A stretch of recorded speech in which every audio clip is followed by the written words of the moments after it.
Well, good Wednesday morning, everyone. It's a little early. Light may be a little strange, but thank you for joining me. Today I want to talk about a really interesting subject. You see, back in 1997, there was a movie produced called Men in Black with Tommy Lee Jones and Will Smith. It was described as a movie that was a science fiction, action, thriller, comedy. Sounds like a movie that has a little bit of everything for everyone, right? I thought it was pretty cool. But today I don't want to talk about Men in Black. I want to talk about Men in White.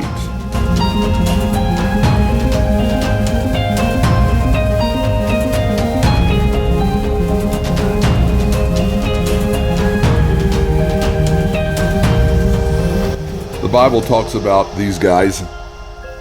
They were very often God's messengers. They brought encouragement, warning, nourishment, intervention, protection. They brought a word from the Lord, many times in a way that was simply supernatural. So how does that affect our lives today? Well, I want to talk about 3 ways. Number 1,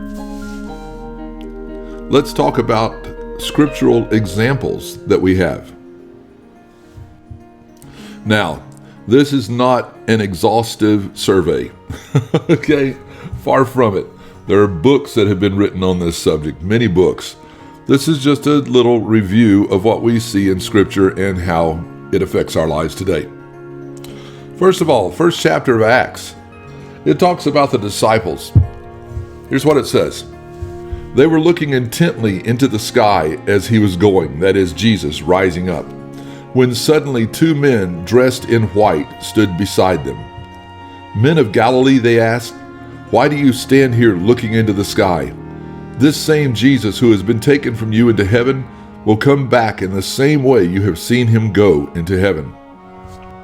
Some translations talk about these men in white as being dressed in clothes that were brilliant white. Obviously, they stood out from the rest of the crowd. Second example is in Numbers, all the way back in Numbers chapter 22. Israel had some enemies. They were the Moabites. Now, the Moabites observed Israel's progression.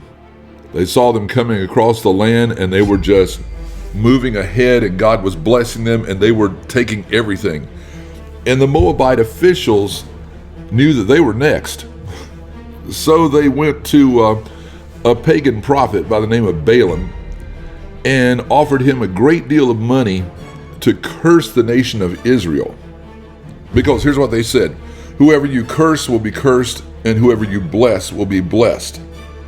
Balaam's initial response was, no way.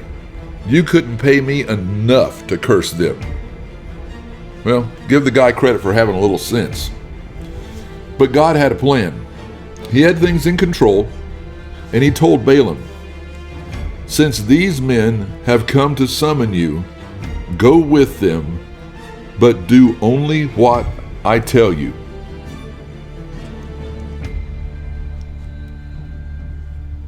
Well, you may be familiar with the rest of this story and what happened. Balaam got up in the morning, saddled his donkey, and went with the Moabite officials. But there was an angel who stood in the road to oppose him. Now here's the interesting thing. When the donkey saw the angel standing in the road with a drawn sword in his hand, the donkey turned off the road and went into a field. So what happened? Balaam hadn't seen anything. So he started beating the donkey to get him back on the road. Well, they were on their way shortly. But then the angel stood in a narrow pathway through a couple of vineyards. There were walls on both sides. But when the donkey saw the angel of the Lord again, the donkey pressed close against one wall, crushing Balaam's foot against it. So what did he do? He beat the poor donkey again. Then the angel moved on ahead and stood in a narrow place where there was no room to turn, either right or left. He was trapped. And when the donkey saw the angel, it laid down underneath Balaam. I mean, it collapsed. And Balaam, he was angry. So what was his go-to response? He grabbed his rod and started beating him. Then the Lord opened the donkey's mouth, and it said to Balaam, "What have I done to you to make you beat me these 3 times?"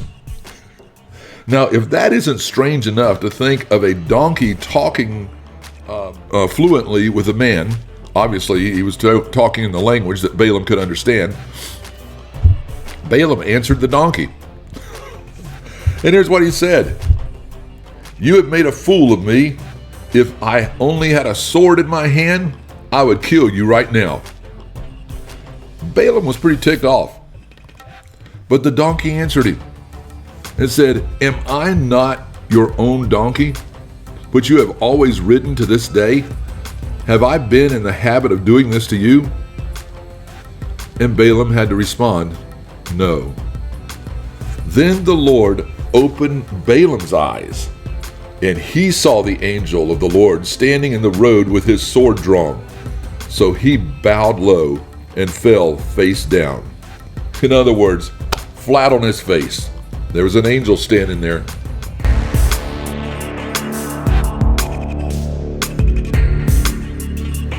Now, let me deviate for just a moment and say, I believe there are other dimensions that only God can reveal to us, but that's another subject for another time.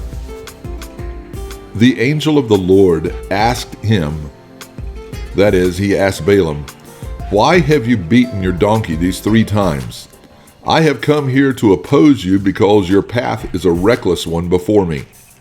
The donkey saw me and turned away from me these 3 times. If it had not turned away, I would certainly have killed you by now, but I would have spared it." Read that last phrase again. "I would certainly have killed you by now, but I would have spared the donkey." That was an angelic encounter that I guarantee you Balaam never forgot. Now go back with me to Genesis 18 and 19. It says this: "The Lord appeared to Abraham near the great trees of Mamre, where he was sitting at the entrance to his tent in the heat of the day."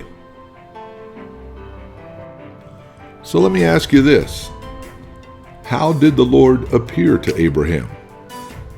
Let's keep reading. "Abraham looked up and saw 3 men standing nearby. When he saw them, he hurried from the entrance of his tent to meet them and bowed low to the ground. So Abraham pleaded with them to stay. He washed their feet. He invited them to rest in the shade. Sarah made fresh bread. He had a select tender calf prepared, and they ate.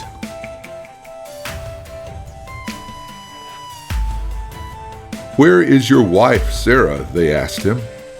"There in the tent," Abraham said. Then one of them said, "I will surely return to you about this time next year, and Sarah, your wife, will have a son." Now Sarah was listening at the entrance to the tent, which was behind him. Abraham and Sarah were already very old, and Sarah was past the age of childbearing. So Sarah laughed to herself as she thought, "After I am worn out and my Lord is old, will I now have this pleasure?" I can just see Sarah standing in the doorway of that tent, listening and going, "Yeah, right." Then the Lord said to Abraham, "Why did Sarah laugh and say, 'Will I really have a child now that I am old?' Is anything too hard for the Lord? I will return to you at the appointed time next year, and Sarah will have a son." But Sarah was afraid, so she lied and said, "I did not laugh." But he said, "Yes, you did." Number 1, don't lie to God. He knows better. And number 2, this is a slight rabbit trail. Who is the Lord who spoke to Abraham. I was talking about this with my daughter-in-law yesterday, and she introduced me to the word Christophany. In this case, as I understand, a pre-incarnate manifestation of Christ. He, Jesus, embodied the fullness of the Godhead. So in my understanding, Jesus was the interface God used every time he dealt with humans in the earth. If you continue reading, you'll find that two of the men moved ahead on the road. One stayed with Abraham, and that's where we have the famous conversation between Abraham and the Lord as he says, will you not spare this city for 40 righteous men, for 20, for 10, for 5? And he's bargaining with God so this city will not be destroyed. Unfortunately, even the parameters that Abraham tried to place on the destruction of this city didn't work. Genesis 19, we keep reading. The two men who moved ahead are now referred to as angels. The two angels arrived at Sodom in the evening, and Lot was sitting in the gateway of the city. What Lot told them was this: listen, please come on to my house. It's dangerous out here. I'll wash your feet. You can spend the night there and go on your way early in the morning. No, they said, we'll spend the night in the square. But Lot insisted. He prepared a meal for them, baking bread without yeast. And again, notice, these are angels. They ate. But here's where things really get wild. Before they had gone to bed, all the men from every part of the city of Sodom, both young and old, surrounded the house. They called to Lot and asked him, where are the men who came to you tonight? Bring them out so we can have sex with them. Lot went outside to meet them and shut the door behind him and said, no, my friends, don't do this wicked thing. Look, I have 2 daughters who are virgins. Let me bring them out to you, and you can do what you like with them. But don't do anything to these men, for they have come under the protection of my roof. Now, I got to say, from a 21st century perspective, Lot was a real jerk. He's going to offer them his 2 daughters? Okay, I know things were different then. Get out of our way, they replied. They kept pressuring Lot and moved forward to break down the door. But the men inside, the angels, reached out and pulled Lot back into the house and shut the door. Then they struck the men outside with blindness so they couldn't even find the door. The 2 men, that is the angels, told Lot, get out of here. We're going to destroy this place. The outcry to the Lord against his people is so great that he has sent us to destroy it. At dawn, the angels tried to make Lot hurry. Quick, they said, take your wife and your 2 daughters and get out so that you will not lose your lives when the city is destroyed. But you know what happened? Lot hesitated. When he hesitated, the men grasped his hand and the hands of his wife and of his 2 daughters and led them safely out of the city. Highlight this part. For the Lord was merciful to them. As soon as they had brought them out, they told Lot and his family, flee for your lives. Don't look back and don't stop anywhere in the valley. Flee to the mountains or you will be killed. Needed some nourishment. From this story, I gained 2 things, 2 lessons. Number 1, when God speaks, don't hesitate. Obey now, immediately. And number 2, God is merciful. Look at the scripture we just read. The angels grabbed Lot's hand and the hands of his wife and his 2 daughters and basically fled the city. And the reason they did that was because the Lord was merciful. How has God been merciful in your life today? Think about it. Maybe write it down. Don't forget it. In John chapter 20, we again read of these men in white. Now, Pastor Ted used this passage in his sermon this past Sunday. But Mary Magdalene stood outside by the tomb weeping, and as she wept, she stooped down and looked into the tomb. And she saw two angels in white sitting, one at the head and the other at the feet, where the body of Jesus had lain.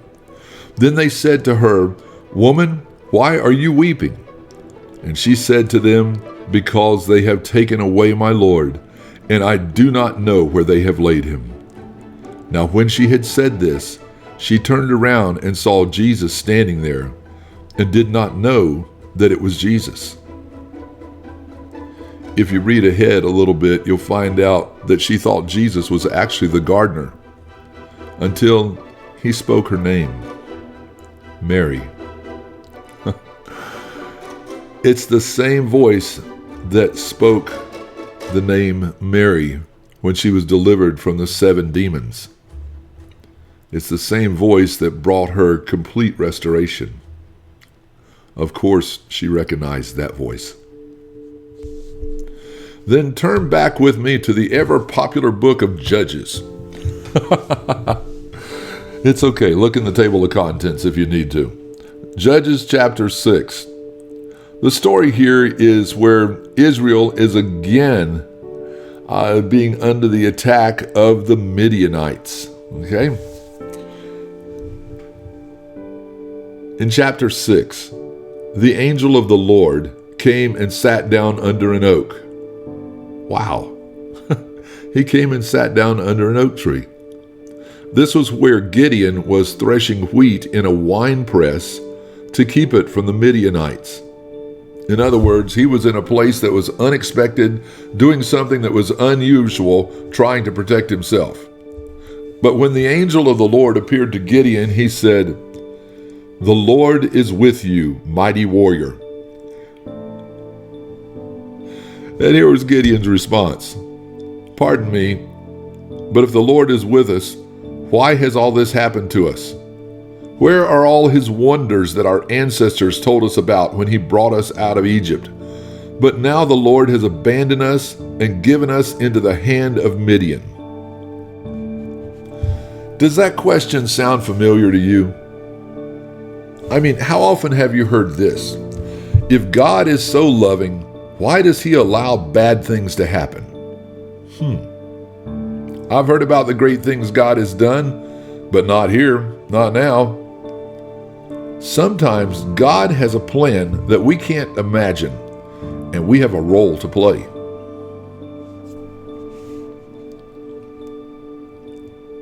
So the Lord turned to Gideon and said, "Go in the strength you have and save Israel out of Midian's hand. Am I not sending you?"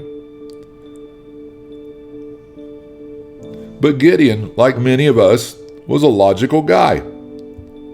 And he asked this, "How can I save Israel? My clan is the weakest in Manasseh, and I am the least in my family." The Lord answered, "I will be with you, and you will strike down all the Midianites."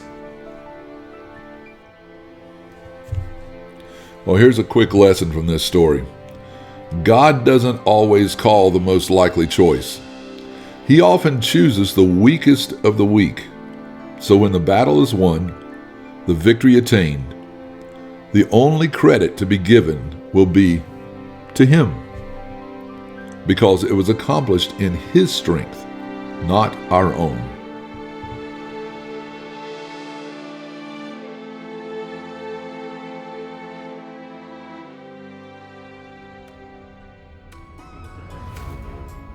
The second part of this devotional, I would like to be part that is personal example, basically a testimony. Flip on over to Hebrews 13, chapter 2. Flip on over to Hebrews chapter 13, verse 2. Here's how it reads. Do not forget to show hospitality to strangers, for by doing so, some people have shown hospitality to angels without knowing it. Let me go back to the days when society was a little safer than today. I was in high school and I knew a lady by the name of Vera Connor. Now, Vera Connor was an elderly widow. She lived about a block from the church. In fact, she lived on the corner of Muriel and Lucerne Terrace. I remember her small frame house that sat there. It may not be there today, but it had a front porch that was screened in. It was a place where she spent many hours studying her Bible and praying. One summer morning, as she was spending time with the Lord, a man dressed in casual attire knocked on her screen door, only a few feet from where she was sitting. He said he was very thirsty and asked for a drink of cool water. So Vera invited him in. She stepped into the kitchen to get a glass of water and brought it back to him where he was now seated at the small table on the porch. He noticed her Bible and asked her about what she was reading. Well, if you knew Vera Connor, you'd know that talking about Jesus was her favorite thing. So she shared with her new friend, and he in turn shared his knowledge of the scripture with her. They had their own little Bible study for about an hour. It was great. Well, he thanked her for her kindness, let himself out the screen door, and began to walk away. As Vera picked up the glass and began to return to the kitchen, this scripture came to mind, Hebrews 13:2. So she turned and she watched the man walk away as he simply vanished. The encouragement of Hebrews 13:2 does not mean to throw caution to the wind in dealing with people we don't know, putting ourselves or our families in potential jeopardy from those who might harm us, but instead, be eager to be helpful and kind to people, especially as the Spirit of God speaks to our hearts.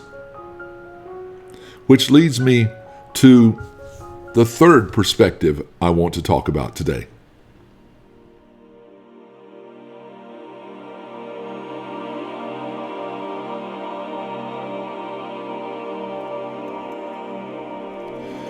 Now, I'm not a Greek scholar. I'll have to leave that up to Pastor Ted. But I did learn that the Greek word for angel is angelos, which can also be translated messenger. I recently heard a young man giving his testimony. The other day, I was in Publix, just doing some shopping. And the thing is, the enemy was really in my head. I was going through a moment of sadness. I was thinking about how the world is so dark. You look on YouTube and you see a rapper who releases a song about killing people and giving drugs to people, and our society loves it. You go to TikTok and you see someone rapping about something satanic, and people love it. After a while, when you see so much darkness, it's in your face. The enemy, Satan, will try to make you feel like you aren't doing anything that will represent the God that you love so much. Some people say they don't feel like they've done anything to glorify God, and the enemy uses that thought to make you feel insecure. Well, I was having one of those moments in Publix. I was feeling like I should be doing more for God. As I approached the checkout line, some random lady, I'd never seen her before, walks up to me and says, "I don't normally do this. I don't want to make you feel weird or anything, but I want to tell you, God instructed me to just come over and say this to you. He wanted me to tell you to not give up. You're making a difference and He will use you. I just felt like I should share that word with you." And she walked away. No one really ever comes up to me like that in public. I mean, I'm a big guy. I'm 6'6". I probably look intimidating to some people, but in reality, I'm a softy at heart. So, was that an angel? Just some random person walks up to you who doesn't know you and gives you a specific word about something you're going through? Could that be an angel? I think this was simply an obedient person. And so I share this to encourage someone who might be listening. God may use you to speak life to a person. You don't know what a person's going through, and God may prompt you in your spirit. He might just give you an idea to walk up and say something to that person. If God leads you to do this, let me encourage you to obey. You don't know what those words the Spirit of God gives you will do to someone. He has called you to minister to that person. That little lady may not have been an angel from heaven, but she certainly had a message from God. So share the messages the Spirit of God gives you. And know this, God hears your prayers. He knows your heart. And don't be surprised when He sends a messenger with a word of encouragement, a word that will make a lasting impression. I hope you have a wonderful day. God bless.